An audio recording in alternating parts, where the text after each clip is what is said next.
Welcome guys sa ating pong YouTube channel. So ito na po yung ating pong ginagawang bahay. So bali nakasintada na po tayo ngayon.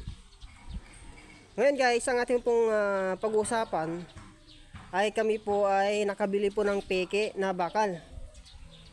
Makikita po natin yung peke na bakal.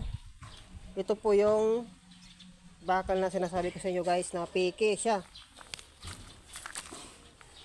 So ang size ng bakal natin guys na ating pong nabili, ito po yung 10 mm. So ito po siya guys. Bale hindi po siya standard. Kami po yung napiki. Ito po yung kanyang itsura. So kung bibili kayo dapat guys ng bakal, dapat ang bibiliin po natin ay yung standard. Kasi ito guys, itong bakal na ito ay hindi po sa standard. So napiki kami.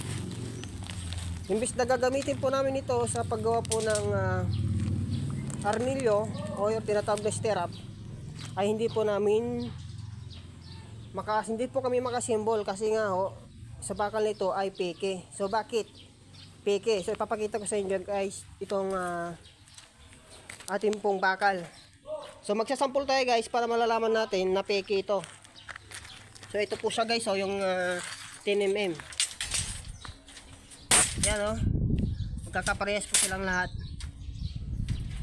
Ngayon, try po natin na baluktutin. Ito. Babaluktutin natin siya guys. So napiki kami. Sayang po, ang dami pong madami pa po naming na order Kikita po natin 'yan. Ngayon, ito, napuputol po siya guys. Kasi, ayun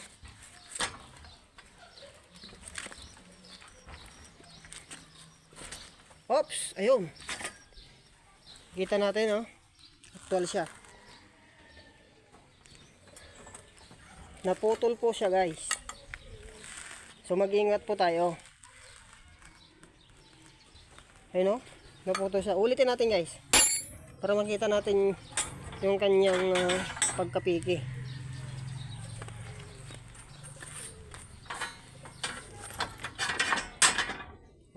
Ayun hindi siya pwedeng gawing arnilyo.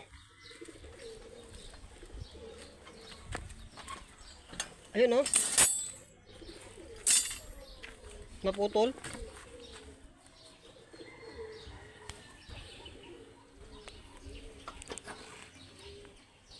So kung bibili tayo ng bakal, kailangan ay wag po yung substandard. Bibili po tayo ng standard. Sasabihin po natin guys na standard po yung ating bibilihin na bakal. Pag kasi pong standard, ito po yung pinaka-original na 10 mm po natin pong ginagamit. Kaya meron po siyang standard at meron po siyang substandard. So mag-ingat po tayo na kung bibili po tayo ng mga bakal, dapat standard po yung ating pong bibilihin para hindi po tayo mapiki. So mag-ingat po tayo.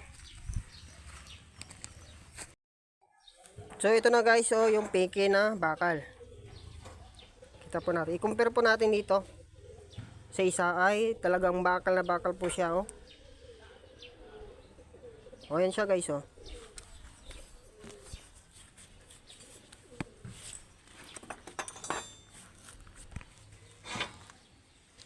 Atin pong baluktutin, tignan nyo. Mapuputol po siya guys.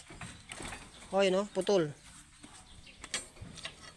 So yan meron po siyang asero.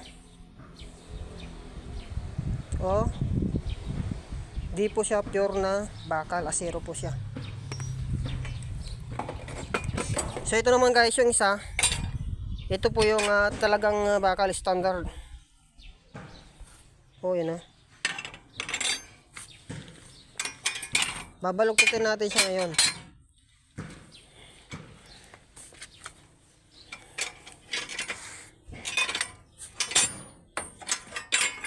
Babaluktutin natin siya ngayon guys. Oops.